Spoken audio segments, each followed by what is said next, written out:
పూజ సేతమూరారమ్మ, ఈవేళ లక్ష్మికి పూజ సేతమూరారమ్మ. నమస్కారం. ప్రేక్షకులందరికీ శుభోదయం. ఈనాటి శ్రావణ శుభయోగం శీర్షికన శ్రావణ మాసంలో శుక్లపక్షంలో వచ్చే నవమి తిథి సందర్భంగా ఎలాంటి విధి విధానాలు పాటించాలో, అలాగే శ్రావణ సోమవారం సందర్భంగా ఈశ్వరుణ్ణి ఏ విధంగా ఆరాధన చేస్తే శివానుగ్రహానికి సులభంగా పాత్రులం కావచ్చో పరిశీలిద్దాం. ప్రధానంగా శ్రావణ మాసం శుక్లపక్షం నవమి తిథి కుమారీదేవికి ఎంతో ప్రీతిపాత్రమైన రోజని ప్రామాణిక గ్రంథాల్లో చెప్పడం జరిగింది. దుర్గాదేవి స్వరూపమైనటువంటి కుమారీదేవికి ప్రీతిపాత్రమైన రోజు కాబట్టి ఈరోజు దుర్గాదేవిని మనస్సులో స్మరించుకోవటం, దుర్గా అష్టోత్తరం చదవటం ద్వారా విశేషమైన శుభయోగం కలుగుతుంది. అలాగే ఈరోజు ఎవరైనా ముత్తైదువను గృహానికి పిలిచి ఆ ముత్తైదువ కాళ్ళకి పసుపు రాసి ఆ ముత్తైదువకు భోజనం పెట్టి పసుపు కుంకుమ పూలు పండ్లు రవిక వస్త్రము ఉంచి తాంబూల వాయనం ఇచ్చినట్లయితే అమ్మవారి విశేషమైన అనుగ్రహం కలుగుతుంది, సకల శుభాలను సిద్ధింపజేసుకోవచ్చు. అలాగే ఈరోజు దగ్గరలో ఉన్నటువంటి దుర్గాదేవి ఆలయానికి వెళ్ళి ఆలయంలో అమ్మవారిని దర్శనం చేసుకుని ఆలయ ప్రాంగణంలో దీపాన్ని వెలిగించడం ద్వారా కూడా దుర్గమమైన కష్టాల నుంచి సులభంగా బయటపడవచ్చు. అదేవిధంగా శ్రావణ సోమవారం ఈశ్వరుడికి ఎంతో ప్రీతిపాత్రమైన రోజు. శివానుగ్రహం సులభంగా పొందటానికి ఈరోజు స్ఫటికలింగానికి కానీ పాదరస శివలింగానికి కానీ అభిషేకం చేసే సమయంలో శ్రీ శివాయ మహాదేవాయ ఐశ్వర్యేశ్వరాయ నమః అనేటటువంటి మంత్రాన్ని స్మరించుకుంటూ అభిషేకం చేస్తే శివానుగ్రహం చాలా సులభంగా కలుగుతుంది. అదేవిధంగా జ్యోతిష శాస్త్రరీత్యా జాతక చక్రంలో గ్రహదోషాలు ఉన్న వాళ్ళు ఎవరైనా సరే బొప్పాయి పండ్ల రసంతో శ్రావణ సోమవారం సందర్భంగా శివాభిషేకం చేస్తే జాతకంలో ఉన్న అవయోగాల తీవ్రతను తగ్గింపజేసుకోవచ్చు. అలాగే వెన్నతో శివాభిషేకం చేసినట్లయితే మానసిక అశాంతిని తొలగింపజేసుకొని మానసిక ప్రశాంతతను పొందవచ్చు. గరిక పోచలు నీళ్లలో కలిపి ఆ నీళ్లతో శివాభిషేకం చేయటం ద్వారా పోగొట్టుకున్న ధన కనక వస్తువాహన ప్రాప్తిని సిద్ధింపజేసుకోవచ్చు.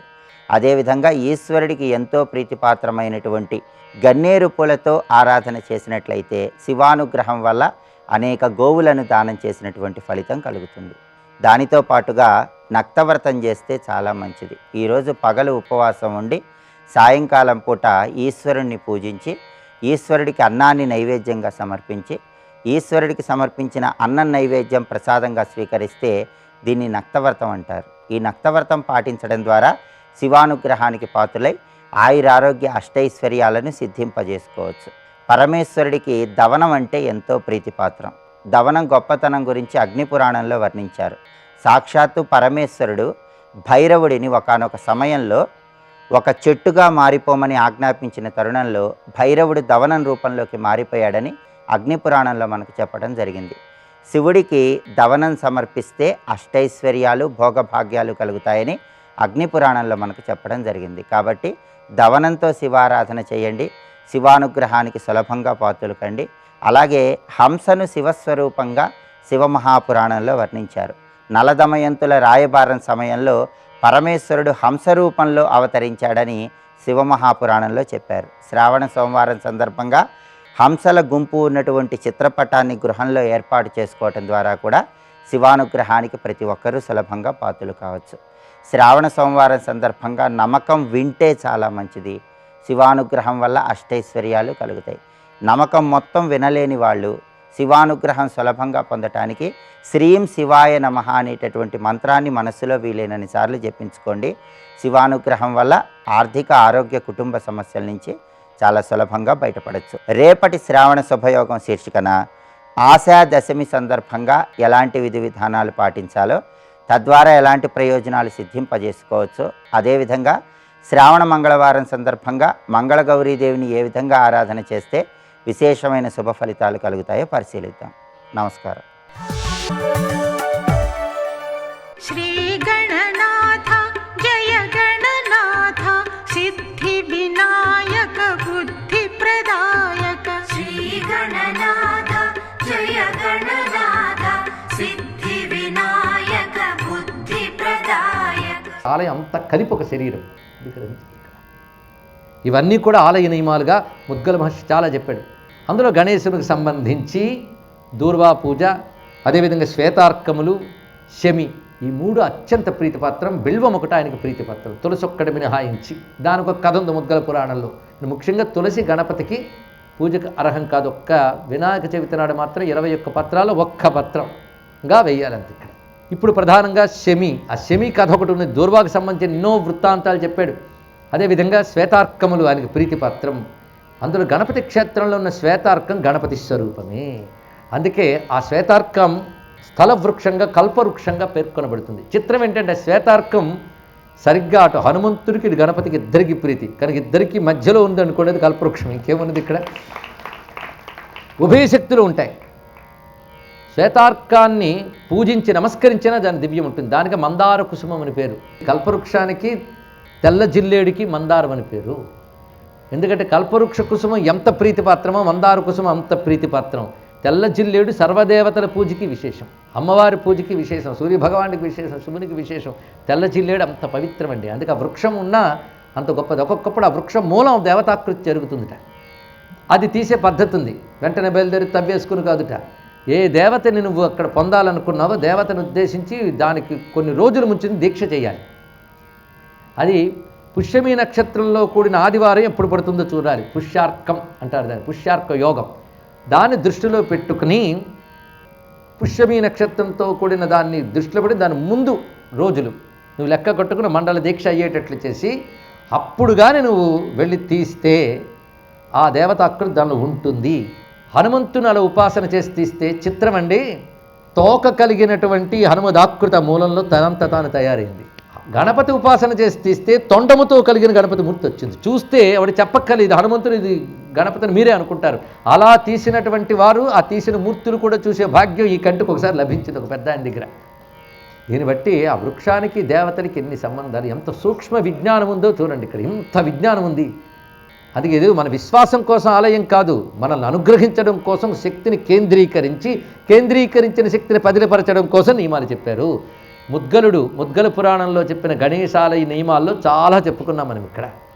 ఇప్పుడు ఆయన మరికొన్ని చెప్పబోతున్నాడు గణపతికి ప్రీతిపాత్రమైనటువంటివి. అందులో తర్పణల గురించి చెప్తున్నాడు. గణపస్తర్పణ ప్రియ. ఒక్కొక్కరికి ఒక్కొక్క ప్రీతి కదా, గణపతికి తర్పణం ప్రీతి నాయన అన్నాడు ఇక్కడ. అందుకే శివాలయాల్లో ఎన్ని అభిషేకాలు జరిగితే లోకానికి అంత శాంతి, గణపతి ఆలయంలో ఎన్ని తర్పణలు జరిగితే లోకానికి అంత శాంతి. ఇది శివపురాణంలో ప్రథమ సంహితల్లోనే స్పష్టంగా చెప్పాడు ఇవన్నీ చేయించాలి లోకక్షేమం కోసమని. అఖండ ధారాభిషేకంలో క్షీరంతో చేస్తే ఏమొస్తుంది, మధుతో చేస్తే ఏమొస్తుందో రాశాడు. ఆగమంలో ఉంది, శివాగమాల్లో, కారణాగమంలో, కామికాగమాల్లో ఉన్నాయి ఇక్కడ. అవి చేసి ఆ ఫలితాలు పొందుతున్న వారు నేటికి ఉన్నారు.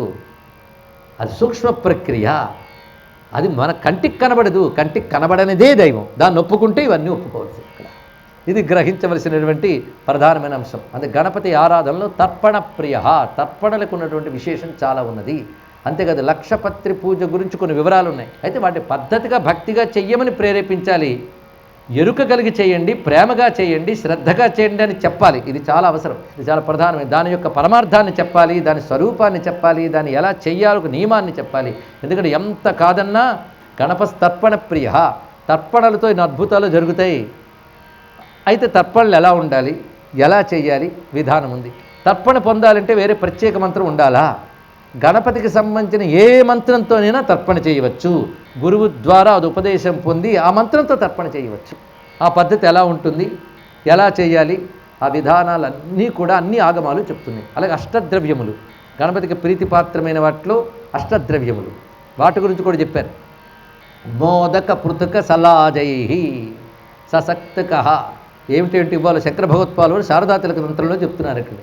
మోదక పృథుక సలాజై తర్వాత ససక్తుక అంటే సత్తుపిండి. మోదకం అంటే మోదకాలు, పృథుక అంటే అటుకులు, లాజ అంటే పేలాలు.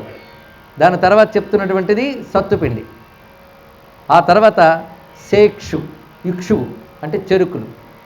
తర్వాత నారికేళ కొబ్బరి, తిలహ అంటే నువ్వులు. ఆ తర్వాత కదళీ ఫలాని అన్నారు. కదళీ ఫల సహితాని త్యష్ట ద్రవ్యాని సంప్రదిష్టాని. ఇది శారదాతిలక తంత్రంలో గణేశ పటలం అనే చోట భగవత్పాలు వారు చెప్తారు ఇక్కడ. అష్టద్రవ్యములు, వీటిని మేళనం చేసి స్వామికి హవనానికి కానీ నైవేద్యానికి కానీ పెట్టడం, ఇవి కూడా చెప్పబడుతున్నాయి. అదేవిధంగా దూర్వార్చన. ఇప్పటి వరకు మనం గణపతికి ప్రీతిపాత్రమైనటువంటి విషయములు చెప్పుకున్నాం. అదేవిధంగా గణపతి ఆలయంలో నియమాలు చెప్పుకున్నాం. ఇంకే నియమబద్ధంగా ఆ స్వామివారికి ప్రీతిపాత్రమైన వస్తువుని సమకూర్చి ఆరాధించడం కంటే ఇంకేం కావాలండి. అయితే ఆ తర్పణ ప్రక్రియ ఏమిటి, ఆ తర్పణ చేయడం వల్ల ఎలాంటి ఫలితాలు వస్తాయి, ఏ ద్రవ్యంతో తర్పణ ఏమిస్తుందో కూడా మనకి ఆగమాలు చాలా అద్భుతంగా చెప్తున్నాయి. స్వస్తి.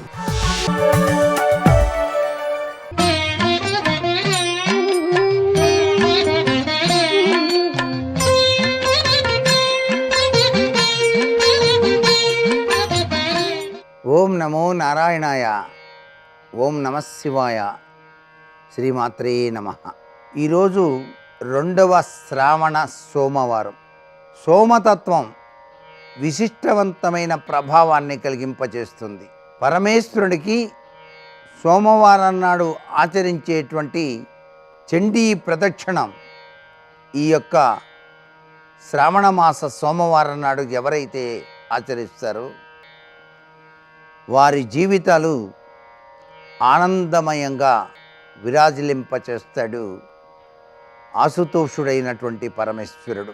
సోమవారం నాడు వివిధ రకాలైనటువంటి ద్రవ్యాలతోనూ స్వామికి అభిషేకార్చన చేసిన అనంతరం తుమ్మి పూలు, ఉమ్మెత్త పూలు, మారేడు దళాలు ఈ 3 కూడా కలిపి ఆ స్వామిని అర్చన చేయటం జన్మ సుకృత పుణ్యముగా భావించాల్సి ఉంటుంది. తుమ్మి పూలంటే స్వామికి ప్రీతి. ఉమ్మెత్తలో నల్ల ఉమ్మెత్త పువ్వు విశిష్టవంతమైన సంపదకు నిదర్శనం. సాక్షాత్తు లక్ష్మీ స్వరూపం మారేడు. ఈ 3టిని కలిపి పరమేశ్వరునికి అష్టోత్తర శతనామావళి కనుక చేసినట్లయితే నమక చమకాలతో అభిషేకానంతరం నిర్వహించేటువంటి ఈ పూజ సర్వవిధ సంపత్తులను కూడాను ప్రసాదింపచేస్తుంది. ఈ రోజున ఎవరైతే శివాలయం దగ్గరకు వెళ్ళి నువ్వుల నూనెతో శివాలయ ప్రాంగణంలోని ధ్వజస్తంభం వద్ద దీపారాధన ఆచరిస్తారో వారికి ఎనలేని కీర్తి ఐశ్వర్యాన్ని ఆశుతోషుడైన పరమేశ్వరుడు ప్రసాదిస్తాడు. శ్రావణ సోమవారం నాడు దీపారాధనకు అంత విశిష్టవంతమైన ప్రభావం ఉంది. అలాగే శివాలయంలో ఉండేటువంటి శమీ వృక్షం దగ్గరకు వెళ్ళి ఈరోజు 3 ప్రదక్షిణాలు కానీ 9 ప్రదక్షిణాలు కానీ చేసి నువ్వుల నూనెతో దీపారాధన చేసి ఆవు పాలను ఆ శమీ వృక్షం మొదట్లో గనక కొద్దిగా పోసి నమస్కారం గనక చేసినట్లయితే సిద్ధిదాత్రి అనుగ్రహంతో కోరిన కోరికలన్నింటినీ కూడాను నెరవేర్చేటువంటి శక్తి తత్వం ఈ వృక్ష దేవత ఆరాధన వల్ల లభ్యపడుతుంది.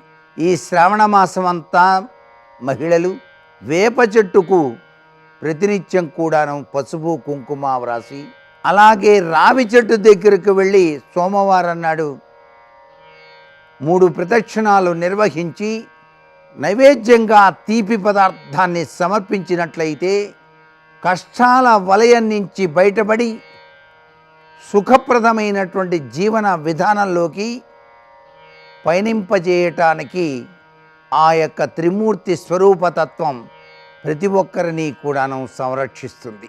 ఇక్కడ మనం గమనించాల్సింది శ్రావణ మాసంలో దాగిన పరమార్థ లక్షణం. సోమవారం నాడు సాయం సంధ్యా సమయాన శివతాండవ స్తుతి ఎవరైతే చదువుతారో వారి యొక్క కోరిక వెనువెంటనే నెరవేరుస్తాడు ఆశుతోషుడైనటువంటి పరమేశ్వరుడు. సర్వే జనాః సుఖినో భవంతు.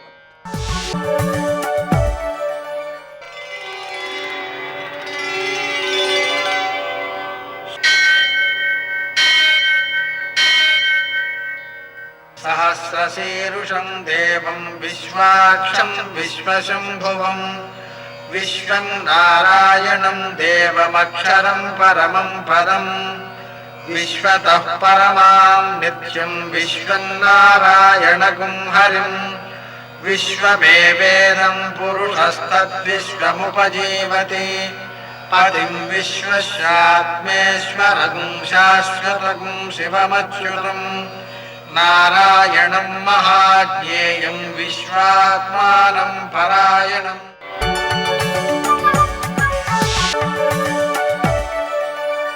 सूर्यशौर्यमथेन्दुरिन्द्रपदवी सन्मङ्गलं मङ्गलम्। మృత్యుంజయాయ రుద్రాయ నీలకంఠాయ సంభవే అమృతేశాయ సర్వాయ మహాదేవాయ తే నమః. నేటి కాలమాన విశేషాలను గమనిద్దాం. స్వస్తి శ్రీ చాంద్రమాన ప్లవనామ సంవత్సరం దక్షిణాయనం వర్ష ఋతువు శ్రావణ మాసం శుక్లపక్షం సోమవారం. సూర్యోదయం 6:02 సూర్యాస్తమయం 6:38 తిథి అష్టమి ఉదయం 7:45 వరకు, నవమి తెల్లవారుజామున 5:34 వరకు, నక్షత్రం అనురాధ రాత్రి 3:01 వరకు, వర్జం ఉదయం 8:11 నుంచి 9:41 వరకు, దుర్ముహూర్తం మధ్యాహ్నం 12:45 నుంచి 1:36 వరకు, మరల మధ్యాహ్నం 3:16 నుంచి 4:07 వరకు, అమృతకాలం సాయంకాలం 5:13 నుంచి 6:44 వరకు, రాహుకాలం సోమవారం కాబట్టి ఉదయం 7:30 నుంచి 9 గంటల వరకు, అష్టగౌరకు రీత్యా శుభప్రదమైన సమయం ఉదయం 9:45. నేటి విశేషం సింహ సంక్రమణం రాత్రి 1:15 జరుగుతోంది.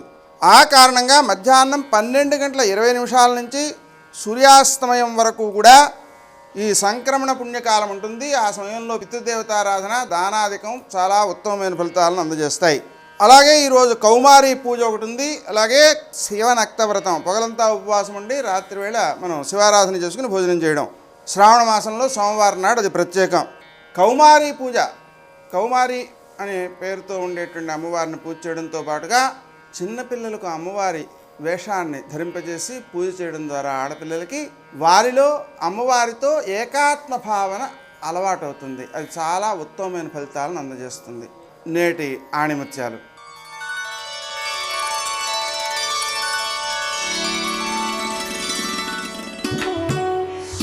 నిజాయితీ అనేది ఇతరులు గమనిస్తున్నప్పుడు మీరు కనబరచే ప్రవర్తన కాదు, అది మీలో మీరు ఉండే విధానం.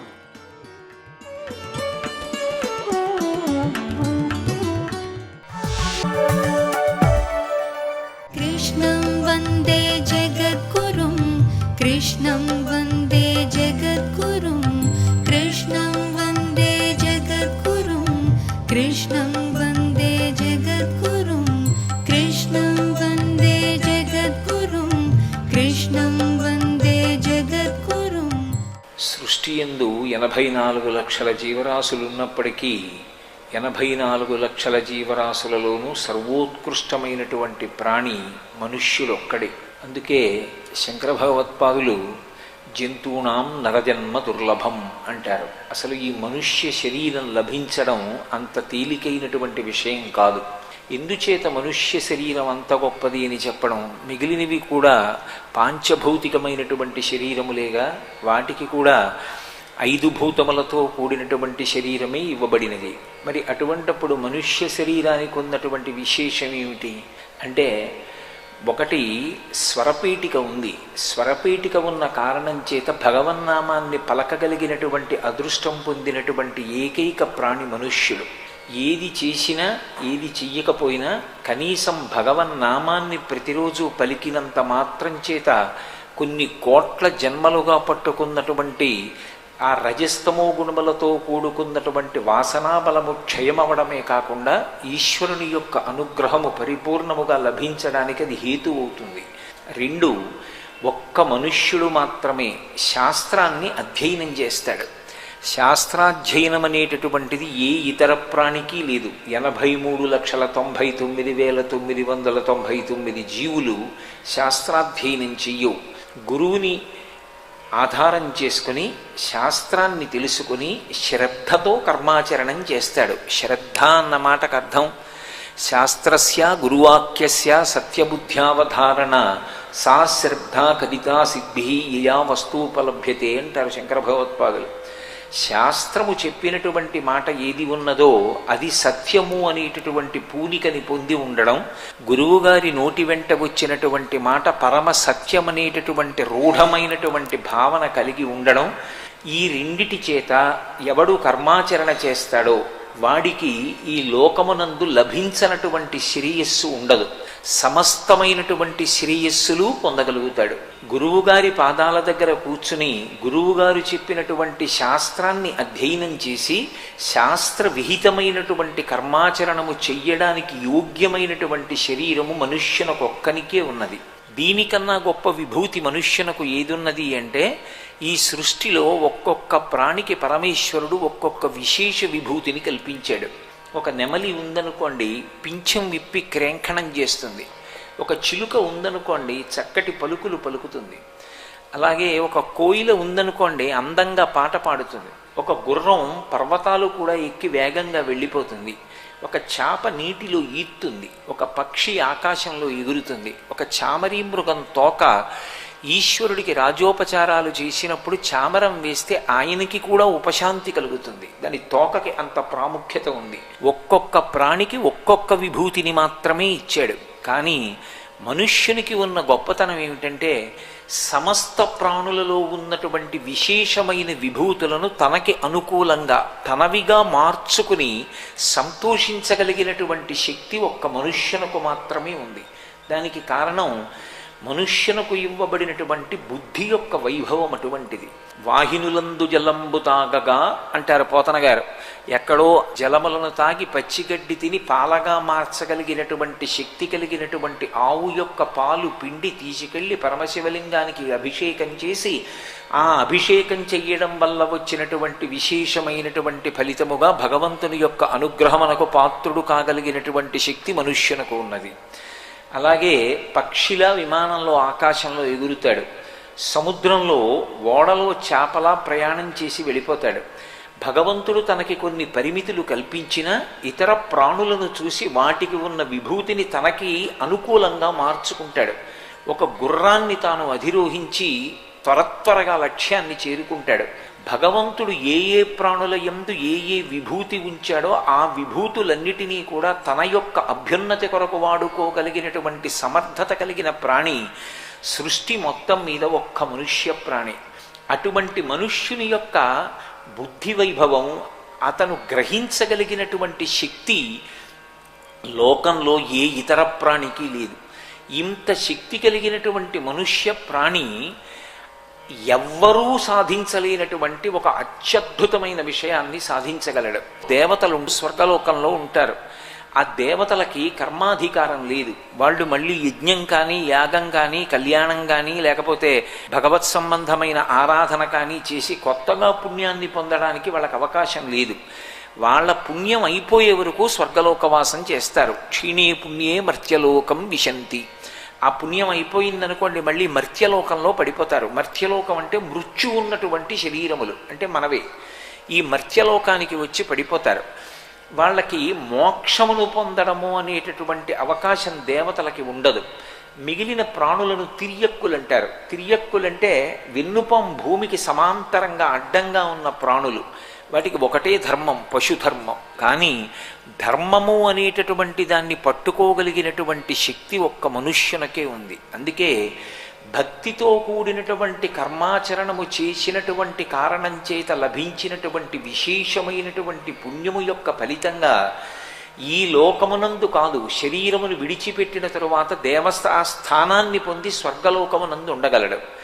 కాదు, అసలు విశేషమైనటువంటి భక్తితో జీవనం చేసినటువంటి కారణం చేత ఆ భక్తికి ప్రీతి చెందినటువంటి భగవంతుని యొక్క నిర్హేతుక కృపాకటాక్ష వీక్షణముల చేత లభించినటువంటి జ్ఞానము వలన ఇక మళ్లీ జన్మించవలసినటువంటి అవసరం లేని పునరావృత్తి రహిత శాశ్వత శివసాయుజ్య స్థితిని పొందగలడు. కాదు, భగవంతుడు ఇన్ని విభూతులు మనుష్య ప్రాణికి ఇస్తే కేవలం స్వార్థం కొరకు మాత్రమే ఉపయోగించుకొని ఇతరులు ఎవరు ఏమైపోనివ్వండి, నేను ఒక్కడిని సంతోషంగా ఉంటే చాలు అన్న పైశాచికమైనటువంటి ధోరణితో ప్రవర్తించి పాపాన్ని మూట కట్టుకుని మళ్ళీ కొన్ని కోట్ల జన్మల పాటు తిరియక్కుగా వెళ్ళిపోగలడు. ఏది చెయ్యాలి అనేటటువంటిది మనుష్య ప్రాణి తన బుద్ధి చేత నిర్ణయం చేసుకోవలసి ఉంటుంది. బుద్ధిని పరమేశ్వరుడు ఇచ్చాడు. ఆ బుద్ధిని సాధనంగా చేసుకుని మనం మంచి వైపుకి అడుగులు వెయ్యాలి. అందుకే మీరు ఏ పూజ చేశారన్న దానితో సంబంధం ఉండదు. అమ్మవారి రూపంలో కలవండి, అయ్యవారి రూపంలో కలవండి, అడిగేది మాత్రం ఒకటే. పూజ అయిపోయిన తరువాత లఘుగాయత్రిలో ధియోయోన ప్రచోదయాత్ అని అడుగుతాం. ఏదో కాత్యాయనాయ విద్మహే కన్యకుమారి ధీమహి తన్నో దుర్గి ప్రచోదయాత్, అమ్మా మా బుద్ధులను ప్రేరేపించెదవుగాక. ఎటువైపు ప్రేరేపించాలి? శాస్త్రమునందు అనురక్తి కలిగేటట్టు, గురువుగారి వాక్కు పాటించాలనేటటువంటి అనురక్తి కలిగేటట్టు మా బుద్ధులు ప్రేరేపింపబడాలి. నృత్యం చూడడానికి శాస్త్రం వినడానికి చాలా తేడా ఉంటుంది. ఎక్కడైనా శాస్త్రం గురించి విన్నామనుకోండి, అభినందించి విడిచిపెట్టడానికి కాదు, అయ్యా మీరు చాలా బాగా చెప్పారండి అని చెప్పడానికి కాదు, అందులో కనీసం ఒక్క విషయాన్నైనా అనుష్ఠాన పర్యంతంలోకి తెచ్చుకోవాలి. అలా తెచ్చుకునే ప్రయత్నం చెయ్యలేదనుకోండి, దాని వలన మనుష్యుడిగా ఉపయోగం ఏమీ ఉండదు. మార్పు అనేటటువంటిది వినడం చేత మాత్రమే ప్రధానంగా కలుగుతుంది. అందుకే భద్రం కర్ణీభి శృణుయామ దేవాహ అని, మా చెవులు భద్రముగా ఉండుగాక అని అడుగుతారు. కాబట్టి మనుష్య ప్రాణి పొందగలిగినటువంటి వైభవాన్ని ఈ ఏ లోకంలో ఉన్న ఎవ్వరూ కూడా పొందలేరు. మోక్షము అనేటటువంటిది కేవలము మనుష్యుడు మాత్రమే పొందగలడు. జ్ఞానమును మనుష్యుడే పొందగలడు. ఉత్తమ కర్మాచరణము మనుష్యుడే చెయ్యగలడు. ఏది చేసినా ఎప్పుడూ మనుష్యుడు ఒకటి ఆలోచించాలి, ఇది ధర్మమునందు ఇముడుతుందా, నేను చేస్తున్నది ధర్మమేనా, ధర్మము చేసేయి, ధర్మము కాదు చెయ్యవద్దు. సర్వం శ్రీ ఉమామహేశ్వర పరబ్రహ్మార్పణమస్తు. స్వస్తి.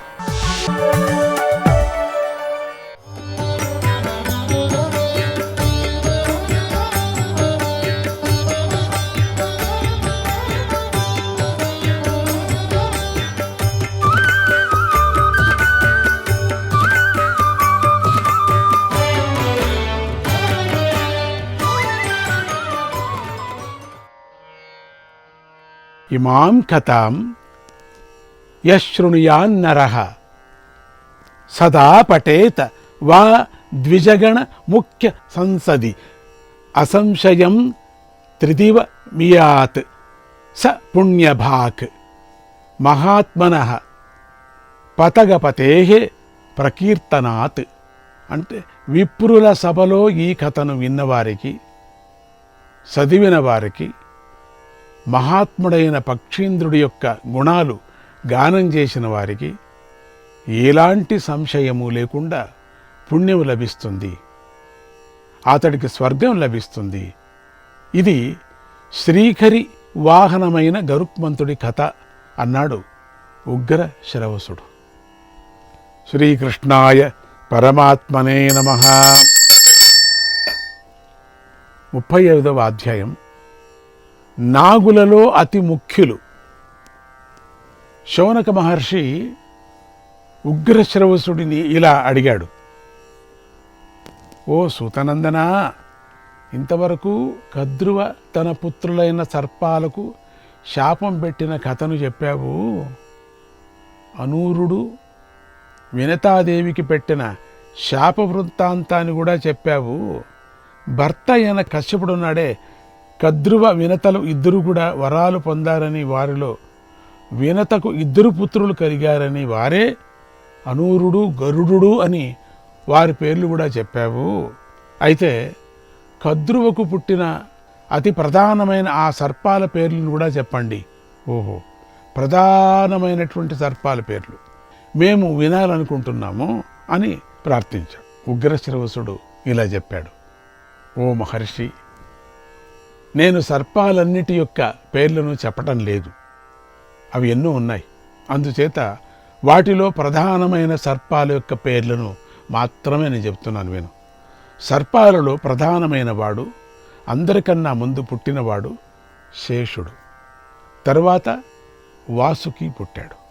ఆ తరువాత ఐరావతుడు, తక్షకుడు, కర్కోటకుడు మొదటివాడు, ధనంజయుడు, కాళీయుడు, మణినాగుడు, అపూరణుడు, పింజరకుడు, ఏలాపుత్రుడు, ఈ పేర్లు ఎవరు పెట్టుకోరు, భయపడతారు. వామనుడు, నీలుడు, అనీలుడు, కల్మషుడు, శబలుడు, ఆర్యకుడు, ఈ పేరు చెప్పి పాము పేరు అంటే వద్దులండి అంటారు. ఉగ్రకుడు, కలశోపోతకుడు, సుమనాఖ్యుడు, అబ్బో దదిముఖుడు, విమల పిండకుడు, ఆప్తుడు, కర్కోటకుడు రెండోవాడు, శంకుడు, వాలి, శిఖుడు పుట్టారు. తర్వాత నిష్టనకుడు, హేమగుహుడు, నహుషుడు, అబ్బోయ్ అన్ని పేర్లు చెప్తారా ఏం కథ, పింగళుడు, బాహ్యకర్ణుడు, హస్తిపదుడు, ముద్గరుడు, పిండకుడు, కంబలుడు, అశ్వతరుడు, కాళీయుడు, వృత్తుడు, సంవర్తకుడు, పద్ముడు అంటే మొదటివాడు, మళ్ళీ పద్ముడు ఇంకోడు రెండోవాడు, మళ్ళీ ఆ పేరు దొరకలేదేమో ఆ వేరే పెట్టేశారు. శంఖముఖుడు, కూష్మాండుకుడు, క్షేమకుడు, బిల్వకుడు, కరవీరుడు, పుష్పదంష్ట్రుడు, బిల్వకుడు, బిల్వపాండురుడు, మూషకాదుడు, శంఖశిరుడు, పూర్ణభద్రుడు, హరిద్రకుడు, అపరాజితుడు, జ్యోతికుడు, శ్రీవహుడు, కౌరవ్యుడు, ధృతరాష్ట్రుడు, ఇక్కడ పెట్టారు చూడండి, శంఖపిండు, హస్తిపిండు, పిండు, పింటరకుడు, సుముఖుడు, కౌణపాశనుడు పుట్టారు. తర్వాత కుటురుడు, కుంజరుడు, నాగుడు, ప్రభాకరుడు, కుముదుడు, కుముదాక్షకుడు, తిత్తిరి, హలికుడు, మహానాగకర్దముడు, బహుమూలకుడు అంటే బహుమూలకుడు అని ఎన్ని మూలలు ఉన్నాయో తెలియదు కానీ అంటే మూలల్లో ఉంటాడు వీడు. బహుమూలకుడు అపాము, కర్కటకుడు, అకర్కటకుడు, కుండోదరుడు, ఓహో బాగుంది, మహోదరుడు, వీరే ప్రధానమైన నాగులు. ఓ ద్విజోత్తమ, అతి ముఖ్యులైన వారి పేర్లను మాత్రమే చెప్పాను. ఇంకా ఎంతోమంది ఉన్నారయ్యా, ఆ అప్రధానులైనటువంటి వారి పేర్లను చెప్పలేదు. వాళ్ళంతా అంత ప్రధానం కాదు, వాళ్ళు మామూలు రెండో చిల్లర వాళ్ళంతా, వాళ్ళు చాలామంది పుట్టారు. వీరి యొక్క సంతానము ఇంక వాళ్ళకి వేరే సంతానం అంట. ఇంక వాళ్ళ పేర్లు ఏం చెప్పారు, ఇంకా ఒక పెద్ద డిక్షనరీ లాగా ఏదో పెద్దది ఉండొచ్చు పుస్తకం, తెలీదు. అమ్మో ఇన్ని పేర్లు ఎట్లా పెట్టారబ్బా.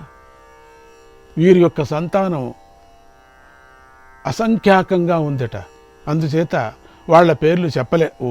ఈ నాగులు వేలు, లక్షల, కోట్ల అనేటువంటి సంఖ్యతో నిమిత్తం లేకుండా లెక్కలేనంత మంది ఉన్నారు అన్నాడు ఉగ్రశ్రవసుడు. అబ్బా, ఆయన కూడా ఆయాసం ఉంటుంది ఇన్ని పేర్లు చెప్పడానికి. ఓం శ్రీకృష్ణాయ పరమాత్మనే నమః. నాగజాతిని నమస్కారం. నాగజాతికి మనం ఏదైనా దోషం చేసి ఉంటే మమ్మల్ని క్షమించమని స్వామిని వేడుకుంటున్నాం. నాగస్వామి మనల్ని రక్షించని కాక, నాగేంద్రుడు మనల్ని అనుగ్రహించని కాక అని స్వామిని వేడుకుంటూ, మన తప్పులన్నీ క్షమించి మా వంశాన్ని రక్షించు అని అంటూ 36వ అధ్యాయానికి వెళదాం. దీంట్లో ముఖ్యమైనటువంటి పరమాత్ముడి కథ, ఆ పరమాత్ముడు నాగ పరమాత్ముడు శేషుడి కథ, అది వినాల్సింది మనం. శౌనక మహర్షి ఉగ్రశవసూతుడితో ఇలా అన్నాడు, అయ్యా మీరు పరాక్రమవంతులైనటువంటి నాగుల గురించి చెప్పారు, బాగుంది. అయితే వారికి తల్లి అయినటువంటి కద్రువ శాపం పెట్టింది కదా, తల్లినే పెట్టింది కదా. ఆ తర్వాత సర్పాలు శాపం నుంచి తప్పించుకోవటానికి ఏం చేశాయో చెప్పండి. అది చెప్పలేదు అప్పుడు మీరు. శాపం ఇచ్చేసింది, వెళ్ళిపోయింది, అది చెప్పండి. సొంత తల్లే శాపం పెట్టింది. అది ఆ శాపం తప్పించుకోవటానికి ఆ కథలో మధ్యలో కథ ఆపేశారు, తర్వాత చెప్తానని. అదే మీ స్వామీజీ కూడా పట్టుకుంది ఇప్పుడు, తర్వాత చెప్తానని. దీన్ని ఎవరైనా అడగాలి తర్వాత. ఇప్పుడు అడగరు, అంతా అయిన తర్వాత అడిగితే బాగుండు. ఎన్ని తర్వాత చెప్తామో జ్ఞాపకం పెట్టుకోనో తెలియదు. తప్పించుకోవటానికి ఏం చేయాలో చెప్పండి ఆ శాపం అని కోరారు. ఉగ్రశ్రవసుడు ఇలా చెప్పాడు, సర్పాలందరిలోనూ పెద్దవాడు ఉత్తమోత్తముడైనటువంటి శేషుడు, రక్షణ చేసేటువంటి పరమాత్ముడు శేషుడు. శేషనాగుడికి నమస్కారం. తల్లి తమ్ముల యొక్క అధర్మ ప్రవర్తనను చూసి ఇష్టపడలేదు, అందుకే చూసారా ఆయనకి నమస్కారం. వినతాదేవిని, వైనతేయుణ్ణి, గరుడుని కష్టపెట్టడాన్ని చూసి సహించలేకపోయాడు. ఏంటి ఇట్లా కష్టపెడుతున్నారు గరుక్మంతుని? తల్లి అయినటువంటి కద్రువను విడిచిపెట్టి తపస్సు చేయాలనుకున్నాడు. ఇది అసలు ఈ సంసారమే బాగలేదు. ఈ తమ్ముళ్ళు ఎంత కోట్ల మంది తమ్ముళ్ళు పుట్టారు అబ్బా బాబోయ్. ఏ తమ్ముడుని, చిన్న తమ్ముడు పెద్ద తమ్ముడు నా చేత కాదబ్బా, ఇక్కడి నుంచి వదిలేసి వెళ్ళిపోవాలి నేను అనుకున్నాడు. నేను తపస్సుకు వెళ్ళిపోవాలి నేను. అందుకని కేవలం గాలిని మాత్రమే ఆహారంగా స్వీకరించి తపస్సు చేయాలని నియమం పెట్టుకున్నాడు. ఎందుకంటే పాములంతా గాలే కదా, గాలి లేకపోతే ఉండలేవు. జితేంద్రుడి గంధమాదన పర్వతానికి వెళ్ళి బదరికాశ్రమంలో ఘోర నియమాలను పాటిస్తూ తపస్సు చేశాడు శేషుడు. ఆ ఘోర తపస్సుకు శేషుడి శరీరం శుష్కించిపోయింది. బ్రహ్మదేవుడు అతడి పట్ల ప్రసన్నుడై ప్రత్యక్షమయ్యాడు. శేషుడితో, శేషా, ఎందుకు ఈ ఘోర తపస్సు చేస్తున్నావు? నీకేం కావాలో చెప్పు. తపస్సును చాలించి ప్రాణికోటికి మేలు చేయవయ్యా. ఎందుకంటే నీ తీవ్రమైన తపస్సు వల్ల ప్రాణికోటికి బాధ కలుగుతుంది. అనగా నీ మనస్సులోని కోరికను చెప్పు అని అడిగాడు. శేషుడు, పితామహ, నా వాళ్ళు మూర్ఖులు, మందబుద్ధులు, వాళ్ళ దగ్గర నేను ఉండలేను. ఈ కోరికను తీర్చండి. నా తమ్ముళ్ళు ఎప్పుడూ శత్రువుల్లాగా ప్రవర్తిస్తున్నారు. ఒకరినొకరు తిట్టుకుంటున్నారు, ఒకరికొకరు కొట్టుకుంటున్నారు, ఒకరి తోక ఒకరు తింటున్నారు, కొట్టుకొని చేస్తున్నారు. అలాంటి తోక తినటం ఏంటో, అలాంటి అధర్మ వర్తనలను నేను చూడలేకపోతున్నాను. నాగులైన నా సోదరులు, పుత్రులు గల వినతాదేవిని చూసి సహించలేకపోతున్నారు. ఆకాశంలో సంచరించే గరుక్మంతుడు నాకు మరొక తమ్ముడు. ఆ పక్షిరాజు పట్ల నాగులందరూ ద్వేషంతో ఉన్నారు. ఎందుకంటే ఆ గరుడు మా తండ్రి గారి వరం వల్ల మహాబలశాలి అయిపోయాడు. ఇలా నా తమ్ముళ్ళందరూ పగ ద్వేషాలతో రగిలిపోతున్నారు. వీళ్ల మధ్యలో నేను నలిగిపోతున్నాను. వీరితో కలిసి ఉండలేకపోతున్నాను. ఈ కారణం వల్ల తపస్సు చేస్తూ శరీరాన్ని విడిచిపెట్టాలని అనుకుంటున్నాను అన్నాడు. బ్రహ్మదేవుడు, నాయనా శేష, నీ మంచి హృదయానికి సంతోషిస్తున్నాను, నీ తపస్సుకు సంతోషిస్తున్నాను. నీ తమ్ముళ్ళ యొక్క చెడు బుద్ధి, చెడు ప్రవర్తన నాకు తెలుసు. నీ తల్లి కద్రువ ఇచ్చిన శాపం వల్ల వారందరికీ గొప్ప భయం ఏర్పడింది, గొప్ప ఆపద సంభవించింది. ఈ విషయంలో నేను ముందే ఉపాయాన్ని ఆలోచించి పెట్టుకున్నాను. నువ్వు నీ తమ్ముళ్ళ కోసం ఆలోచించకు, దుఃఖించకు. నీకేం కావాలో కోరుకో. ఇప్పుడే నీకు నేను వరమిస్తాను. ఎందుకంటే నువ్వుంటే నాకు చాలా ఇష్టం. నీ ధర్మబుద్ధికి నేను పరవశించిపోయాను. శేషుడు అత్యద్భుత ధర్మబుద్ధి. నీ బుద్ధి ఎల్లప్పుడూ కూడా ఇలాగే ధర్మంలోనే స్థిరంగా ఉండుగాక వరం ఇచ్చేశాడు. అప్పుడు శేషుడు, ఏష ఏవ వరో దేవ, ఏష ఏవ వరో దేవ, కాంక్షితో మే పితామహ, ధర్మే మే రమతాం బుద్ధి, శమే తపసి చేశ్వర. ఓ పితామహ, నాకు కావలసిన వరం కూడా ఇదే. నా బుద్ధి ఎప్పుడూ ధర్మం ఉందే నిలిచి ఉండేలాగా చెయ్యి. శమమందు, తపస్సునందు లగ్నమయ్యేలాగా చెయ్యి. నాకు ఈ వరాన్ని నీవు అని కోరాడు. బ్రహ్మదేవుడు, ఓ శేష, నీ అంతరింద్రియ నిగ్రహానికి, బహిరింద్రియ నిగ్రహానికి, నీ తపస్సుకు నాకెంతో సంతోషం. లోపల బయట నిగ్రహించుకుంటేనే తపస్సది. తపస్సు అంటే ఏమిటి? అంతరింద్రియం, బహిరింద్రియం నిగ్రహానికి ఒక తపస్సు అంటారు. నీకు నిగ్రహం చేస్తున్నావు, రెండు ఇంద్రియాలు నిగ్రహించుకున్నావు. మనో ఇంద్రియాలు,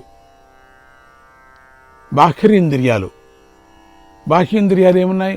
కన్ను, చెవి, ముక్కు, ఇవన్నీ, నాలుక, ఇవన్నీ కూడా మనకు కనపడుతూ ఉండేటువంటివి. చెవులు.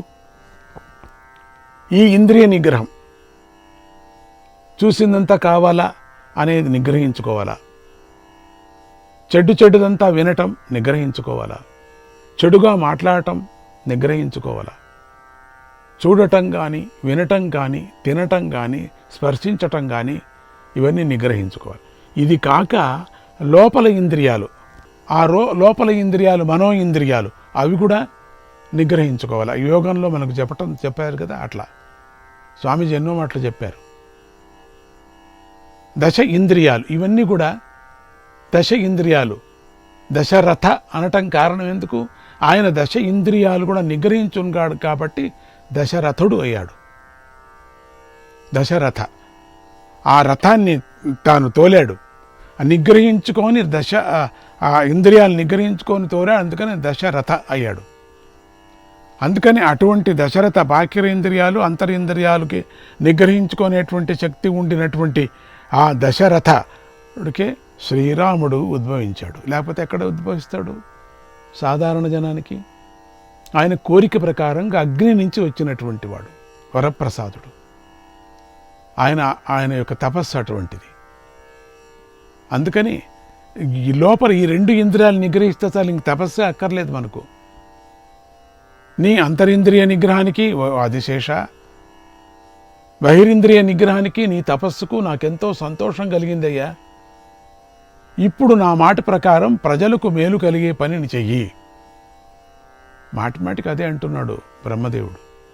ఓ శేష, ఈ భూమి పర్వతాలు, అడవులు, సముద్రాలు, గ్రామాలు, తోటలు, పట్టణాలతో ఎప్పుడూ చలిస్తూ ఉంది, నీళ్లలో ఉంది కదా. కనుక చలించే ఈ భూమిని నువ్వు చలించకుండా చెయ్యి. ఓ అది కథ. భూమి యొక్క భారాన్ని వహించి మోస్తూ ఉండు, అది కథ. ఆయన శక్తితోనే అట్లా చలించుకోకుండా నీళ్లలో అట్లా తేలుతూ ఉండిపోయింది. అట్లా ఉండిపోయింది. తేలటం కూడా చలించుకోకుండా ఉన్నది. ఒకవేళ చలించుంటే ఇట్లా నీళ్ళు వచ్చేసి ఏంటంటో అయిపోయేది. అక్కడో పారి భూమి మునిగిపోయేది, ఇక్కడో పారి అడవి లోపలైపోయేది. అట్లా శేషుడు. అప్పుడు శేషుడు, ఓ దేవా, నువ్వు అందరి కోరికలను తీరుస్తావు కదా, ఈ భూమికి రక్షకుడిగా ఉన్నావు కదా, ప్రాణికోటికి అధిపతిగా ఉన్నావు కదా, నేను నీ ఆజ్ఞను పాటిస్తాను, భూమిని మోస్తాను, భూమిని కదలకుండా ఉంచుతాను, ఈ భూమిని నా తలపై పెట్టండి అన్నాడు. బ్రహ్మదేవుడు, ఓ మహానాగా, నువ్వు ఈ భూమి క్రింది భాగానికి వెళ్ళు. నువ్వు క్రిందికి వెళ్ళటానికి మార్గాన్ని భూమియే ఇస్తుంది. నువ్వు పాతాళానికి వెళ్ళు. భూమి లోకం నుంచి అవతల ఉండేటువంటిది పాతాళం, అదే మనకు కనపడదు. నువ్వు పాతాళానికి, అది కూడా స్పేసే. నువ్వు పాతాళానికి వెళ్ళిన తర్వాత భూమిని శిరస్సు పైకి స్వీకరించి భరించి నువ్వు ఈ పనిని చేయటం వల్ల నాకెంతో సంతోషం కలుగుతుంది అన్నాడు. అదంతకదే నీ మీ తల మీద వచ్చేస్తుంది, ఎవరు పెట్టాల్సిన పని లేదు, తీసి పెట్టేది కాదు ఇది. శ్రీకృష్ణాయ పరమాత్మనే నమః.